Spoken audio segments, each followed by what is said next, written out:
Bonjour à toutes et à tous, édition spéciale du journal télévisé. Les États-Unis ont frappé l'Iran. Le président Trump avait laissé planer le doute sur une intervention, mais la nuit dernière, regardez, des bombes ont bel et bien été lâchées sur 3 sites nucléaires. C'est un fait majeur, un tournant dans la guerre opposant Israël et l'Iran. Et nous allons évidemment analyser cette actualité avec nos correspondants à l'étranger, aux États-Unis et en Israël, bien sûr, et puis avec des invités en plateau, le ministre des Affaires étrangères est notre invité, ainsi que le responsable de l'actualité internationale. Mais place donc tout d'abord aux faits, à ce qui s'est passé ces toutes dernières heures. Les États-Unis sont désormais en guerre contre l'Iran et les Iraniens n'ont pas tardé à répliquer en lançant des missiles sur Israël.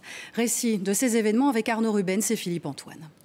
Des bombardiers stratégiques B-2, des avions furtifs, autrement dit, indétectables au radar, et surtout, les seuls capables de transporter des bombes anti-bunkers d'une puissance suffisante pour s'enfoncer à des dizaines de mètres de profondeur avant d'exploser. Hier soir, 6 de ces avions, accompagnés d'avions ravitailleurs, ont décollé de la base de Whiteman, dans le Missouri, au centre des États-Unis, direction l'Iran pour une mission de 37 heures. C'est le président américain en personne qui l'annonce officiellement. The U.S. military carried out massive precision strikes on the 3 key nuclear facilities in the Iranian regime, Fordow, Natanz and Esfahan. Sur les 3 sites nucléaires visés, il y a surtout celui de Fordow, une usine d'enrichissement d'uranium profondément enfouie sous une montagne. C'est là qu'avaient été détectées début 2023 des particules d'uranium enrichies à 83,7%, soit très proche du seuil de 90% requis pour la fabrication d'une bombe atomique. Tonight I can report to the world that the strikes were a spectacular military success. Iran's key nuclear enrichment facilities have been completely and totally obliterated. Iran, the bully of the Middle East, must now make peace. If they do not, future attacks will be far greater and a lot easier. Prévenu par Donald Trump, le Premier ministre israélien s'est réjoui de cette attaque. In tonight's action against Iran's nuclear facilities, America has been truly unsurpassed. It has done what no other country on earth could do. History will record that President Trump acted to deny the world's most dangerous regime, the world's most dangerous weapons. Rapidement, le ministre iranien des Affaires étrangères a réagi sur X. Les événements de ce matin sont scandaleux et auront des conséquences durables. Chaque membre de l'ONU doit s'alarmer de ce comportement extrêmement dangereux, illégal et criminel. Conformément à la Charte des Nations Unies et à ses dispositions autorisant une réponse légitime en cas de légitime défense, l'Iran se réserve toutes les options pour défendre sa souveraineté, ses intérêts et son peuple. Et dans la foulée, l'Iran a tiré 2 vagues de missiles en direction d'Israël, où les sirènes d'alerte ont été déclenchées vers 7h30, un peu partout dans le nord et le centre du pays. Oui, les premières conséquences de l'attaque américaine sont visibles en Israël. L'armée iranienne a touché plusieurs cibles. L'aéroport de Tel Aviv a aussi été visé. La tension est encore montée d'un cran entre les 2 pays. Nous allons le voir avec Hugo Deric. Un immeuble complètement détruit, des bâtiments endommagés. La réaction iranienne n'a pas tardé à se produire sur Israël pour réagir aux attaques américaines. Au total, une trentaine de missiles venus de Téhéran s'abattent sur Haïfa et Tel Aviv. Iran prévoyait même de toucher l'aéroport international Ben Gourion. Retranchée dans les abris, la population se dit stressée, mais reconnaissante envers Donald Trump. I want to thank President Trump because I think he had a very good decision because this can be the end of the war. The entire night we felt that something was about to happen. I used to be, I've been coming here quite a few times over the past week because it's the best shelter in the neighborhood. And I felt excited, a little bit scared and a little bit confused, but still happy that it happened. The situation does obviously make me stressed, so that's why I came here. I want to believe that the war will end, but I'm not sure. La population est réveillée par les sirènes pour rejoindre les abris. Ce matin, ce sont les sirènes des services de secours qui hurlent à leur tour dans les rues. We have a very big luck because all our house destroyed, nothing left, and nobody got injured. Our family is okay, all the neighbors okay. Du côté de Haïfa, la situation est plus ou moins la même, des blessés légers recensés. We discovered over here 4 minor wounded and 2 people with anxiety reaction. That's it. Our EMTs and paramedics rushed them to the hospital within 10 minutes. And thank God, that's everything for now. L'alerte a finalement été levée un peu après 7 h du matin, heure belge. Au total, les secouristes font état de 86 blessés, dont 4 dans un état critique. En Israël, on espère que cette attaque américaine mettra enfin un terme à cette situation de guerre. Et nous allons retrouver en direct en Israël notre correspondante Éléonore Veil. Vous êtes à Tel Aviv, nous l'avons vu, la ville a été touchée, la population est sur le qui-vive et la sécurité a été renforcée.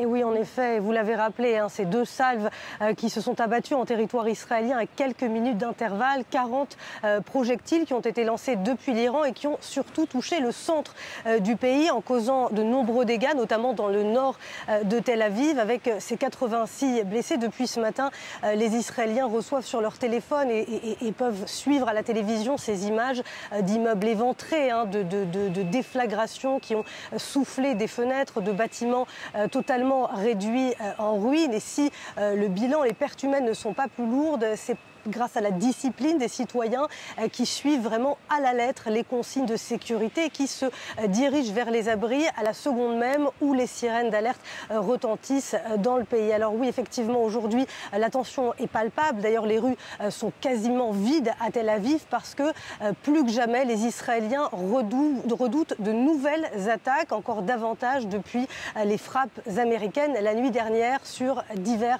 sites nucléaires iraniens. Merci beaucoup Éléonore pour ces échos donc en direct d'Israël. Et nous accueillons en plateau le ministre belge des Affaires étrangères. Bonjour Maxime Prévost. Bonjour. Alors ma première question va être assez directe, mais c'est celle que la plupart des Belges se posent ce matin. Est-ce que ce qui s'est passé avec les États-Unis et l'Iran, on est face à un risque d'une guerre plus massive ? Est-ce que vous le redoutez ? Un risque toujours. Est-ce qu'on doit demain avoir la crainte d'être emportés, nous, depuis le cœur de l'Europe, dans un conflit international ? Je n'ose pas encore le croire et je ne pense pas que ce soit partie des scénarios les plus probables. Qu'est-ce qui vous rassure, entre guillemets ? Écoutez, d'abord, la nécessité de pouvoir réhabiliter par le dialogue une diplomatie forte, et c'est le message que tous les pays européens sont actuellement en train d'adresser à Israël, aux États-Unis, à l'Iran. Il faut pouvoir retrouver le chemin de la négociation pour pouvoir avoir une solution. Chacun s'accorde, et la Belgique aussi, sur le fait qu'il est impensable que le régime théocratique des mollahs iraniens puisse bénéficier de l'arme nucléaire. Tout doit être fait pour l'empêcher, mais j'ai entendu de l'aveu même du ministre israélien des Affaires étrangères dire que les attaques qu'il avait pu mener ont retardé de 2 à 3 ans la perspective que l'Iran se dote de cette arme nucléaire. Ça veut dire qu'il existe donc un espace-temps important pour pouvoir faire à nouveau la place au dialogue, à la négociation, et c'est ce que la Belgique exhorte les belligérants à faire. Mais vous y croyez vraiment? Parce que la situation à laquelle on est confronté aujourd'hui, est-ce qu'elle n'est pas finalement le résultat d'un échec de la diplomatie, un échec du rôle des Nations Unies, un échec aussi peut-être de l'Union européenne? Si on avait le temps de décortiquer tous les éléments qui ont amené Israël à faire ces attaques en premier ressort, je pense qu'on verrait que ce n'est pas nécessairement la diplomatie qui a été en échec. Il y avait d'ailleurs des négociations qui étaient en cours sous l'égide de Oman avec l'Iran et les États-Unis. Je pense que c'est un contexte plus global du brasier que nous connaissons, avec les frontières israéliennes et palestiniennes qui sont, on le sait, avec ce qui se vit à Gaza et dans la West Bank, dans Cisjordanie, vécu de manière dramatique. Il y a effectivement un risque existentiel pour Israël, il ne faut pas le nier, vu les propos qui sont tenus par le régime iranien et qui veut faire tabula rasa d'Israël. Toujours est-il que l'Agence internationale de l'énergie atomique appelle à ne pas cibler, chacun le comprendra, des sites nucléaires pour éviter un danger qui serait dramatique pour toute une région et toute une population. C'est la raison pour laquelle nous appelons à la désescalade. L'armement, les attaques ne sont pas la solution. On doit maintenant pouvoir, après que ce signal ait été donné par Israël et par les États-Unis, retrouver le chemin de la voie négociée. Est-ce que ça peut se faire justement à partir de mardi? On sait qu'il y a un très important sommet de l'OTAN. Est-ce que ça pourrait être l'occasion justement de renouer le dialogue? L'OTAN n'a pas vocation, dans son sommet de cette semaine, de traiter de la question iranienne. Est-ce que ça pourrait mettre un peu de l'huile dans les rouages? Je pense que ce qui est certain, c'est que ça rend d'autant plus nécessaire, dans une perspective macro, qu'il y ait effectivement une alliance forte qui puisse avoir une capacité de dissuasion et donc que la Belgique soit partie prenante de cette alliance, fasse aussi sa part d'effort, une part d'effort juste à la lumière de nos capacités budgétaires. Il ne faut pas aller plus vite que la musique et que les moyens dont nous disposons, mais on doit rester un partenaire fiable. Mais dès demain, je vais avoir une réunion à Bruxelles avec l'ensemble de mes collègues ministres des Affaires étrangères de l'Union européenne et à l'agenda se trouve évidemment la question iranienne et d'ailleurs le conflit israélo-palestinien parce que c'est aujourd'hui un risque d'embrasement de toute la région et de sécurité pour le Moyen-Orient, mais aussi potentiellement pour le continent européen. Pour rester avec nous, Maxime Prévost, nous allons tenter à présent de comprendre la stratégie de Donald Trump. C'est vrai qu'à son arrivée à la Maison-Blanche, il avait promis de mettre fin au conflit. Il est très clairement en train d'intervenir dans une guerre, celle entre Israël et l'Iran. C'est donc un fameux pari et les yeux se tournent évidemment vers la République islamique. Quelle sera la prochaine réponse iranienne? Voici les explications d'Alice Debati. La nouvelle fait le tour des télévisions à travers le Moyen-Orient. De façon surprenante, le président Trump a annoncé que les États-Unis avaient accompli des frappes en Iran qualifiées de réussies. La région retient son souffle, tous les yeux sont tournés vers l'Iran. Une question est sur toutes les lèvres. Est-ce que l'Iran a la volonté de riposter? Certainement, parce qu'ils sont en train d'être piétinés et qui plus est, ils sont piétinés militairement, ils sont également piétinés symboliquement. Mais la République islamique a-t-elle la capacité militaire pour riposter? La marge de manœuvre est limitée. Les capacités balistiques iraniennes ont été visées et réduites par Israël il y a une semaine. L'une des premières préoccupations des forces armées israéliennes a été non seulement de chercher à frapper les installations nucléaires iraniennes, mais également et surtout de frapper les capacités de production en missiles balistiques de l'Iran. Une capacité limitée qui pourrait se jumeler à celle de ses alliés non étatiques dans la région. Les rebelles houthis du Yémen, soutenus par l'Iran, ont annoncé ce matin considérer les frappes américaines comme une déclaration de guerre. Les experts identifient 3 cibles potentielles à la réaction iranienne. Des objectifs civils en Israël, des objectifs en matière de trafic maritime en mer Rouge, et évidemment, toujours la question des bases américaines, ou en tout cas des intérêts américains dans la région. Quelques 40 000 militaires américains sont déployés au Moyen-Orient, en Arabie Saoudite, aux Émirats Arabes Unis ou au Koweït. Des potentielles cibles alors que les États-Unis sont entrés dans le conflit. Et allons justement aux États-Unis retrouver en direct notre correspondante Sonia Dridi. Alors, quelles sont les premières réactions américaines après l'attaque en Iran? L'opinion publique était-elle favorable à cette guerre? Eh bien, l'opinion publique américaine est extrêmement divisée et il y a des divisions même au sein du camp du Donald Trump, du camp républicain, ce qui a expliqué d'ailleurs son tiraillement ces dernières semaines face à ces frappes. Tout d'abord, il y a des élus républicains, des membres du mouvement MAGA, du mouvement pro-Trump, qui saluent ces frappes qui ont poussé Donald Trump à agir parce qu'il lui disait que c'était une opportunité historique de mettre fin au programme nucléaire iranien, mais il y en a d'autres qui sont vraiment contre ces frappes. Il y a certains républicains et qui ont déjà dit qu'ils n'allaient pas voter pour leur propre camp aux élections de mi-mandat pour montrer leur désapprobation de ces frappes. Donc le camp MAGA est extrêmement divisé. Et puis côté démocrate, beaucoup disent que s'opposent à ces frappes. Il y a notamment le leader de la minorité démocrate démocrate au Sénat, Chuck Schumer, qui a dit qu'il allait demander des réponses au président américain qui a donné son feu vert pour ces frappes sans demander au préalable l'autorisation du Congrès. Il a dit qu'il fallait que l'administration Trump donne des réponses, notamment concernant les implications pour la sécurité des Américains, surtout ceux qui se trouvent dans la région. Voilà pour l'analyse depuis Washington avec Sonia Dridi. Je vais me tourner à nouveau vers le ministre des Affaires étrangères, Maxime Prévost, qui est avec nous. Parlons d'un point de vue un peu plus belge de ce qui se passe, et notamment des ressortissants belges qui sont en Iran. Que va-t-il se passer? Vous avez pris des décisions? Il y a grosso modo une bonne centaine de Belges qui se trouvent en Iran. L'écrasante majorité a en fait la double nationalité, iranienne et belge.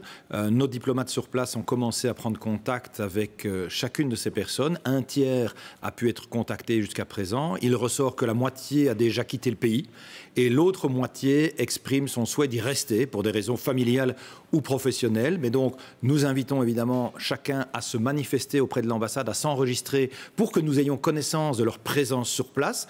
Deuxième élément, il est important de se faire connaître. Nos diplomates ont la facilité, pour celles et ceux qui le souhaiteraient, de favoriser un transit par la voie terrestre au niveau des frontières turques et de l'Azerbaïdjan pour permettre de quitter le territoire de manière rapide en cas de nécessité. Et puis nous tenons évidemment à jour de manière permanente le site internet des Affaires étrangères et on invite chacun à bien suivre les consignes de sécurité qui y sont dispensées. Et la question sera à l'agenda du Conseil des ministres ce soir. J'imagine que vous en reparlerez. Nous avons une réunion du Cairn pour plusieurs sujets, mais incontestablement, l'actualité va s'imposer à celui-ci aussi. Et justement, merci d'être venu en direct pour cette émission spéciale avec cette actualité, évidemment. Et non, on parlait de ce Conseil des ministres. Il se réunira ce soir. C'était bel et bien prévu, mais forcément, l'ordre du jour sera quelque peu bouleversé. Nous allons l'évoquer avec Thomas Deschamps. Alors, avez-vous déjà quelques indiscrétions, dirons-nous ? Alors, peu de réactions, il faut bien le dire, hein, Ophélie. À ce stade, tout le monde préfère rester très prudent quant à la marche à suivre dans les prochains jours. Mais effectivement, un conseil des ministres restreint était de toute façon déjà prévu pour ce soir. Et on l'a dit, il y sera donc certainement aussi question de la situation internationale. D'autant plus que les questions de défense, elles, étaient déjà inscrites à l'ordre du jour de cette réunion. Le ministre de la Défense, Theo Franken, doit en effet venir présenter la dernière mouture de son plan pour l'évolution de l'armée belge dans les années à venir. Un plan qui, s'il était validé, pourrait alors faire partie des bagages, si je puis dire, du Premier ministre Bart De Wever pour le sommet de l'OTAN qui doit se tenir, on l'a dit aussi, la semaine prochaine à La Haye à partir de mardi. Sommet où, on s'en doute, il sera là aussi beaucoup question des derniers événements entre Israël, les États-Unis et l'Iran. Voilà, merci beaucoup Thomas Deschamps à propos donc de ce Conseil des ministres qui se réunira ce soir. Alors maintenant que nous avons différents éléments en notre possession, je vous propose d'analyser tout ça, de faire une sorte de résumé de la situation avec Régis Dorat. Régis, vous êtes responsable de l'actualité monde à la rédaction. Bonjour. Première chose, cette entrée en guerre des États-Unis contre l'Iran, c'est clairement un tournant historique. Et oui, Donald Trump avait promis de ne jamais entrer dans un conflit, il avait promis la paix et le voilà 5 petits mois seulement après son retour à la Maison-Blanche, engagé dans une guerre contre la République islamique d'Iran. Alors, cette image du président Trump aux côtés de son vice-président et aux côtés de ses ministres de la Défense et des Affaires étrangères marque incontestablement un changement de cap majeur. Le Make America Great Again a désormais des accents militaires, le ton est martial. En résumé, Donald Trump dit « je fais la paix ou je fais la guerre, mais c'est moi qui décide ». Et Donald Trump, en quelque sorte, ne veut pas qu'on lui vole la vedette.